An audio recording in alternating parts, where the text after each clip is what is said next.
Properties എല്ലാം ഇറക്കി ഷെഡിനകത്തോട്ട് വെച്ചോ, സൂക്ഷിച്ചു വേണം. ആ ശരി. എന്തുവാടേ ഇത്? എല്ലാം അഴിച്ചെടുത്തോണ്ട് വെളുപ്പിനെ എത്താന്ന് പറഞ്ഞിട്ട് ഇപ്പോഴാണോ വരുന്നത്? അതെങ്ങനെ? ഇന്നലെ ഇവന്റ് കഴിഞ്ഞ് എന്തായിരുന്നു പൂരം? അടിച്ച് പൂക്കുറ്റിയായിട്ട് കിടന്ന് ഉറങ്ങിയിടത്ത് എണീപ്പിക്കാൻ പറ്റ പാട്. ഇവന്മാര് ഇവർ എന്നെ എണീപ്പിച്ച കാര്യമാണ് പറഞ്ഞത്. ലേശം ഓവറായി പോയി, സാധനം ഡ്യൂപ്ലിക്കേറ്റ് ആയിരുന്നു. പ്രോഗ്രാമിന്റെ സെറ്റപ്പിനെ കുറിച്ച് ഭയങ്കര അഭിപ്രായം. നജീബിന്റെ വിരട്ട് അച്യുതൻകുട്ടിക്ക് ശരിക്കും ഏറ്റെന്നാ പറയണേ, അല്ലേ ഫിലിപ്പോച്ച? ഏറ്റില്ലെങ്കിൽ പിന്നെ അച്ചുവേട്ടനാ മേളക്കാരെ പറഞ്ഞിടും തോന്നുന്നുണ്ടോ? കറക്റ്റ്. നാളെ തന്നെ അച്യുതൻകുട്ടിയുടെ ഓഫീസ് പൂട്ടിച്ച് ആ PM-നെ മീശ പഠിപ്പിച്ച് പൊട്ടും കുത്തിച്ച് നാട്ടുകാരുടെ മുന്നിൽ കൂടെ നടക്കൂല. നടത്തിക്കും. അവനെ നടത്തിക്കുന്ന കാര്യമല്ല, പിന്നെ അച്യുതൻകുട്ടിയുടെ ഓഫീസ് പൂട്ടുന്നത് നടക്കൂല. അതെന്താ? നമ്മൾ ജയിച്ച ഓഫീസ് പൂട്ടിക്കൊള്ളാന്ന് അവൻ വെല്ലുവിളിച്ചല്ലേ? അതിന് നമ്മൾ ജയിച്ചു നമ്മൾ സമ്മതിക്കണ്ടേ? എന്താ സമ്മതിച്ചാല്? കള്ളത്തരം കാണിച്ചാണ് ഈ ഓർഡർ തട്ടിയെടുത്തതെന്ന് അച്യുതൻകുട്ടിക്ക് അറിയാം. ഞാൻ അപ്പഴേ പറഞ്ഞില്ലേ ആൾമാറാട്ടം നടത്തി ഓർഡർ പിടിക്കുന്നത് ഫൗളാണെന്ന്. ഇപ്പൊ ചായ കുടിച്ചാൽ ശരിയാവില്ല. പിരിയും. നീ അവർക്ക് നമ്മൾ ഏറ്റെടുത്ത ഇവന്റ് ഗംഭീരമായി. പിന്നെ ഇനി നോക്കിക്കോ, ഫ്രണ്ട്സ് ഗ്രൂപ്പിനെ തോൽപ്പിക്കാൻ പറ്റിയ ഇവന്റുകൾ നടത്താൻ നമ്മളെ അന്വേഷിച്ച ആളുകൾ ഇങ്ങോട്ട് വരും. പറഞ്ഞ് നാവെടുത്തില്ല, അതിനു മുമ്പ് കോളുമായിട്ട് ആരോ എത്തി. നമ്മുടെ ബെസ്റ്റ് ടൈപ്പ്. ഈശ്വരാ, ബാലുമാമ. ചേട്ടാ ഇതൊന്ന് പിടിച്ചേ. ബാലമാമേ, എങ്ങനെയുണ്ട് കാര്യങ്ങളൊക്കെ മോളെ? സുഖമായിട്ടിരിക്കുന്നു. ഇതേതാ ഈ അവതാരം? ആതിരയുടെ ഒരേ ഒരു അമ്മാവന ബാലകൃഷ്ണൻ നായർ, ബാലാജി എന്ന് വിളിക്കും. ഈ തമിഴ് തെലുങ്ക് സിനിമകളിലെ സ്റ്റിൽ ഫോട്ടോഗ്രാഫർ. സുനാമി വരും പോലെയാ, എപ്പോഴാ വരുന്നത് എപ്പോഴാ പോകുന്നതെന്ന് പറയാൻ പറ്റത്തില്ല. പോകുമ്പോ എല്ലാം കൂടെ തൂത്തുവാരിക്കൊണ്ട് പോകും. കുഴപ്പക്കാരനൊന്നുമല്ല, ശുദ്ധനാ. അല്ല, സുനാമി എന്ന് പറഞ്ഞുകൊണ്ട് ചോദിച്ചതാ. എന്നടാ നീ ഇപ്പിടി പാക്കറേ? അല്ല, ബാലമാമ ഇങ്ങോട്ടൊക്കെ വരുമെന്ന് തീരെ പ്രതീക്ഷിച്ചില്ല. ആലപ്പുഴയിലെ ഷൂട്ടിംഗ് ആയിട്ട് ബന്ധപ്പെട്ട് നാം വന്നത്. ഒരു തമിഴ് പടം ഡയറക്ടറും പ്രൊഡ്യൂസറും ഒക്കെ മറ്റന്നാ വരും.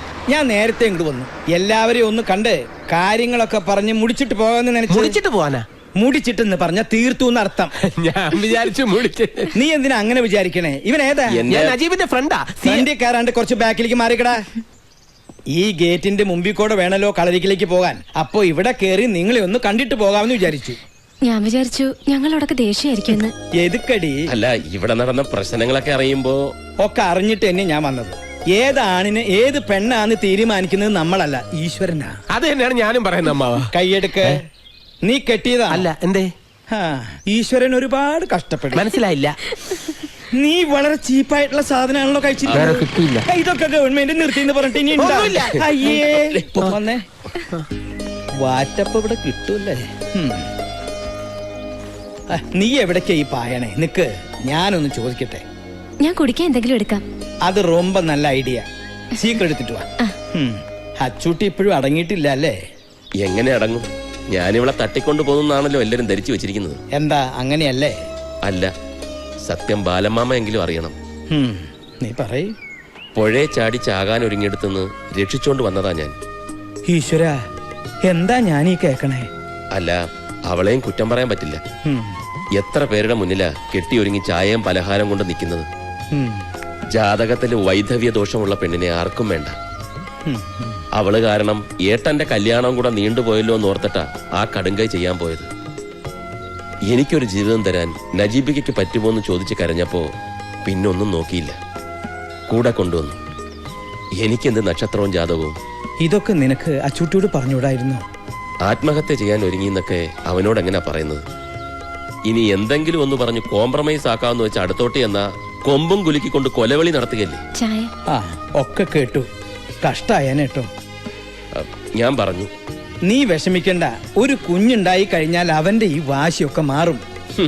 പെണ്ണ് കെട്ടാൻ പോലും അവൻ സമ്മതിക്കുന്നില്ല, പിന്നല്ലേ കൊച്ചുണ്ടാവുന്നു. അവന് കൊച്ചുണ്ടാവണ കാര്യല്ല, നിങ്ങൾക്കൊരു കൊച്ചുണ്ടാവണ കാര്യ. അതെങ്ങനെയാ? ഏട്ടനൊരു പെണ്ണിന്റെ കഴുത്തിൽ താലി കെട്ടിയിട്ട് മതി നമുക്കൊരു കുടുംബജീവിതം എന്ന് പറഞ്ഞ് വാശി പിടിച്ച് നടക്കുകയല്ലേ ഇവിടെ ഒരാള്. അപ്പൊ ഇതുവരെ നിങ്ങളുടെ ശാന്തി മുഹൂർത്തം കഴിഞ്ഞില്ലേ? ശാന്തി മുഹൂർത്തോ? First night. അത് പിന്നെ ഞങ്ങളോടുള്ള പക കൊണ്ടാണല്ലോ ഒരു കുടുംബജീവിതം വേണ്ടെന്ന് പറഞ്ഞ അച്യുതൻകുട്ടി വാശി പിടിച്ചു കിടക്കുന്നത്. അതുകൊണ്ടാ ഞാൻ. ഇതിലും ഭേദം ജാതകദോഷായിട്ട് ഇവള് കളരിക്കൽ തന്നെ നിൽക്കുന്നതായിരുന്നു നല്ലത്. ഇതിങ്ങനെ വിട്ടാ പറ്റില്ല. അവന്റെ വാശിയും വൈരാഗ്യമൊക്കെ മാറ്റാമോന്ന് ഞാനൊന്ന് നോക്കട്ടെ. നീ ധൈര്യമായിട്ടിരിക്കും. ഇപ്പൊ ഷൂട്ടിംഗ് തുടങ്ങാൻ പോണ സിനിമ റിലീസ് ആകുന്നതിന് മുമ്പ് അവൻ പെണ്ണ് കെട്ടിയിരിക്കും. ഈ മുറ്റത്തൊരു കുഞ്ഞു കാല് ഓടി കളിക്കണത് ഞാൻ കാണുകയും ചെയ്യും. ബാലമാമയാ പറയണേ. എന്റെ തിരുമാന്താംകുന്നിലമ്മേ, ഇതൊന്നും അറിയാതെ എന്റെ കുട്ടി എത്ര പ്രാഗിരിക്കണോ ഞാൻ. ഈശ്വരന്റെ മുന്നിൽ ജാതിയും മതമൊന്നുമില്ല, മനുഷ്യനേ ഉള്ളൂ. ഇനിയാവത് വാശിയും വൈരാഗ്യം ഒക്കെ അവസാനിപ്പിച്ച് അത് നിങ്ങളെ അനുഗ്രഹിക്കാ വേണ്ടത്. എനിക്കപ്പോഴേ തോന്നി ഒന്നുമില്ലാതെ നജീബിക്ക് അങ്ങനെയൊന്നും ചെയ്യില്ലാന്ന്. എന്നാൽ അപ്പോഴേ നീ പറയണ്ടേ നിന്റെ ഏട്ടനോട്? അത് പിന്നെ എന്താ ഒരു ഗൂഢാലോചന, ഒരു ചർച്ച? അച്ചു നമ്മൾ വിചാരിച്ച പോലെ അല്ല കാര്യം. നജീബ് ആതിരെ ദേ, അവന്റെയോ അവളുടെയോ കാര്യം ഈ വീട്ടിനകത്ത് കേട്ടു പോകരുതെന്ന് ഞാൻ പറഞ്ഞിട്ടില്ലേ അമ്മയോട്? പുകഞ്ഞ കൊള്ളി പുറത്ത്, അത്ര തന്നെ. അതെങ്ങനെയാ പുകഞ്ഞേന്ന് നീ അന്വേഷിച്ചിട്ടുണ്ടോ? എനിക്ക് അതൊന്നും അന്വേഷിക്കേണ്ട കാര്യമില്ല അമ്മാവ. മുഖത്തായ കരി തേച്ചിട്ടും കുളിച്ചിട്ടും പോണില്ല. ദാ, ഇതാ ഇപ്പോഴത്തെ പ്രകൃതം. മൂക്കത്താ ശുണ്ടി. ഓപ്പോള് വിഷമിക്കണ്ട, അതൊക്കെ പറയേണ്ട വിധത്തിൽ പറഞ്ഞ് ഞാൻ അവനെ സമ്മതിപ്പിച്ചോളാം. ആ PM എന്ന് പറഞ്ഞവനെ ഇത്തിരി പൂജാസാധനങ്ങൾ വാങ്ങാൻ വിട്ടിട്ടുണ്ടായിരുന്നു. അവൻ എല്ലി പോകിതറേ. നിന്റെ മിക്സിംഗ് കറക്റ്റ് ആണോ നോക്കിയേ? അപ്പൊ നീ എന്റെ മിക്സി പഠിച്ചു അല്ലേ? എന്ത് കാര്യം ഒറ്റത്തവണ കണ്ടാ മതി ഈ PM-ന്. നീ റൊമ്പ ഗട്ടിക്കാരൻ. ഞാൻ കെട്ടിട്ടൊന്നുമില്ല. എടാ, ഗട്ടിക്കാരൻ എന്ന് പറഞ്ഞ സാമർത്ഥ്യക്കാരൻ അർത്ഥം. ഓ, ആ കെട്ടിക്കാരൻ. ആ, അപ്പൊ നമ്മ പറഞ്ഞു നിർത്തിയതെങ്കേ നാഗർകോവിൽ തെലുങ്ക് പടത്തിന്റെ ഷൂട്ടിങ്. ആ, കോവിലിൽ ഏതോ കല്യാണം കാണുന്ന ഹീറോയും ഹീറോയിനും. കറക്റ്റ്. കറക്റ്റ്. ഹീറോയും ഹീറോയിനും റെഡി. അവര് കാണുന്ന കല്യാണത്തിനുള്ള പെണ്ണും റെഡി. പക്ഷെ ചെറുക്കനായിട്ട് അഭിനയിക്കാൻ കൊണ്ടുവന്നവനെ ഡയറക്ടർക്ക് ഇഷ്ടപ്പെട്ടില്ല. ഡയറക്ടർ കോദാണ്ഡരാമറെഡ്ഡി എന്നെ നോക്കി ഒന്ന് പുഞ്ചിരിച്ചു. ബാലാജി, നീ കല്യാണ ചെറുക്കനായിട്ട് അഭിനയിക്കുന്ന ഒരു ഓർഡർ. അന്ന് ഞാൻ ഇതുപോലെയൊന്നുമല്ല, ഇതിലും പൂസായിരുന്ന സ്മാർട്ട് ആയിരുന്നു. ശിവാജി ഗണേശനില്ലേ അതുപോലെ. പിന്നെ ഒന്നും നോക്കിയില്ല, കേറി നിന്ന് താലി കെട്ടി ഫസ്റ്റ് ടേക്ക് ഓക്കെ. ഷൂട്ടിങ് കഴിഞ്ഞ് ഞാൻ പുറപ്പെടാൻ ഒരുങ്ങുമ്പോ ദേവരനു. ആര്? ഞാൻ താലി കെട്ടിയ പെണ്ണിന്റെ ചേട്ടൻ രാമകൃഷ്ണനും നാട്ടുകാരും. എന്തിന്?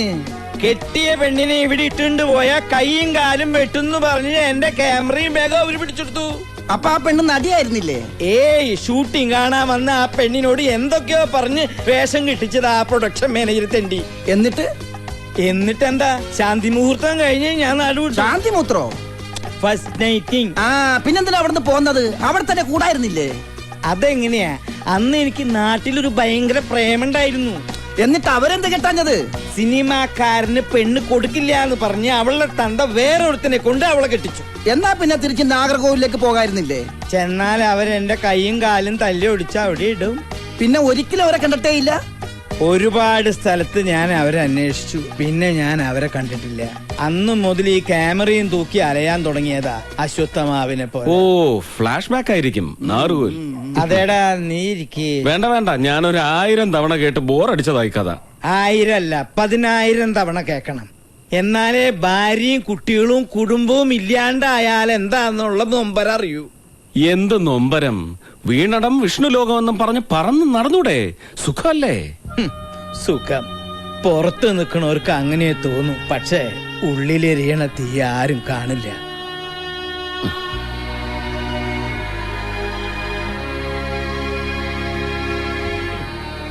അതുകൊണ്ടാ പറയണേ, ഈ ബാലമാമയുടെ ഗതി നിനക്കുണ്ടാവരുത്. നിനക്കെന്നല്ല, ആർക്കുണ്ടാവരുത്. ഞാനൊരു സത്യം പറയാം, വെള്ളടിച്ചിട്ട് പറയാണെന്ന് വിചാരിക്കരുത്. അമ്മാവൻ പറയും. നജീബ് നമ്മുടെ ആതിരക്കുട്ടിയെ. വേണ്ട, അതൊഴിച്ച് അമ്മാവന് വേറെ വല്ലതും പറയാനുണ്ടോ? ഇതൊഴിക്കട്ടെ. ഒഴിക്കടാ. ഇവനോട് പറയാനുള്ളത് മുഴുവൻ പറഞ്ഞു കേൾപ്പിച്ചിട്ടേ ഇവനെ ഞാൻ വിടും. ഒഴുക്കി. വെള്ളമൊന്നും വേണ്ട.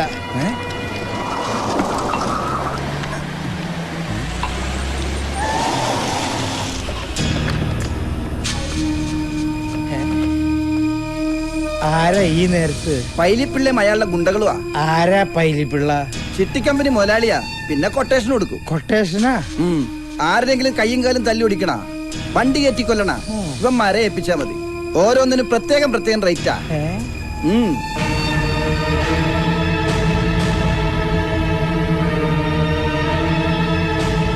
അതെ, അങ്ങനെ അങ്ങ് ഏറ്റാ മതി.